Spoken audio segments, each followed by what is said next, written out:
Good morning, Scott here, known as Cantaloupe to some online, and I'm bringing a video to you on a subject that's interesting to me. It might be of interest to you or someone you know. This is going to be hopefully one of my better videos. Put quite a bit of thought into this subject, and I have not covered this before, I believe.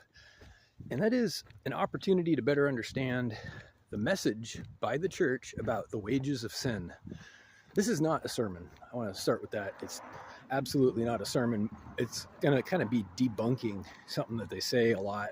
And it's a big opportunity, like I said, hopefully for the better. So the wages of sin. And if you've been to church more than once, you probably know what that is. It's they tell you it's death, right? The wages of sin is death, in Christian churches anyway.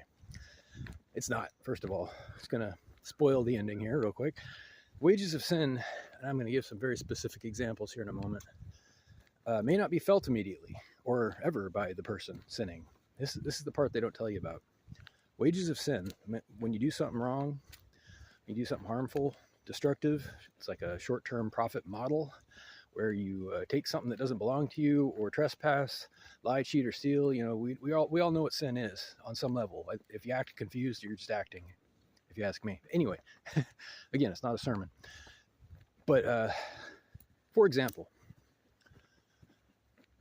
when men treat women badly, which has happened a lot, to say the least, over the course of human history, and I'm not even talking recently, there's plenty of evidence that women being physically smaller in general tend to get the short end of the stick in any kind of conflict, and therefore we have a great deal of infrastructure and systems to help protect everyone, including and especially women. No complaint there. However,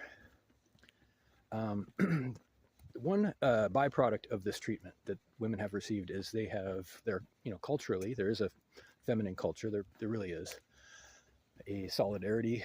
It's got the label feminism at some point. Not going that far with it. I'm just saying that women between themselves have some agreements.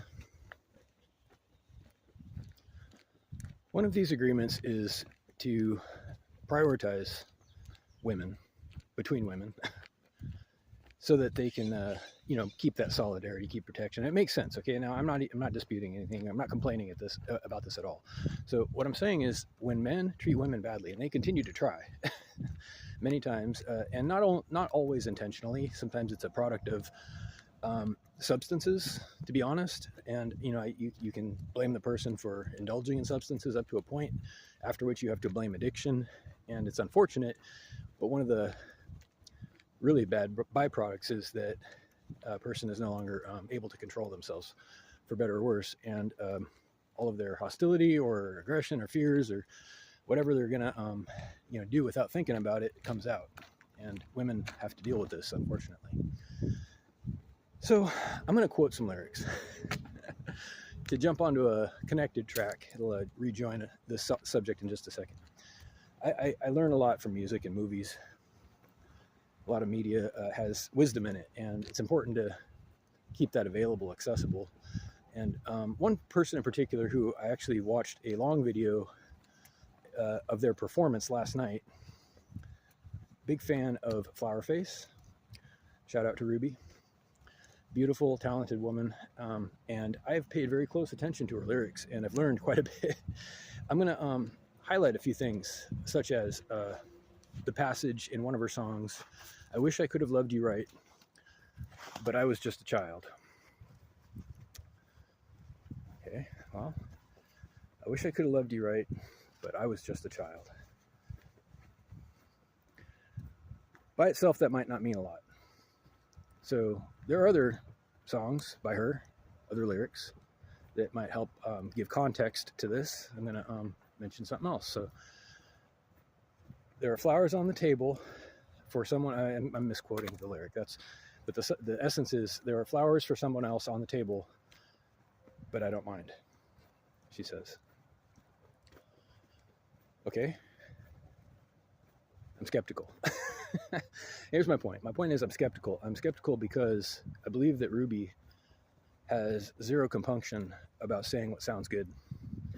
And I believe that she has been heartbroken, like many people, most people. And I also believe that she's justified in having no compunction about being not completely honest, because for her, and like so many women, it is justifiable self-defense.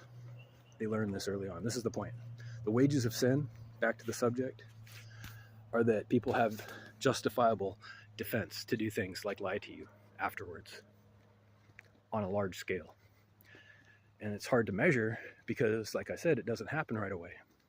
It may not happen within your lifetime, but if you have kids, if you care about other humans, it will eventually come around. Like, you know, going to the bathroom in the pool. It's a gross analogy, but it's extremely apt. You know, you can swim away fast, but it's not going anywhere until that pool gets clean, so to speak. I want to mention one last thing about Ruby.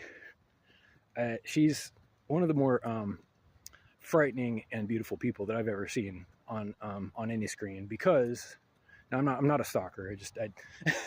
She plays the most beautiful music I've ever heard, and she's got a power, an understated power that I've never seen before. And it's I think it's something that most people don't even pick up on, but it's real. And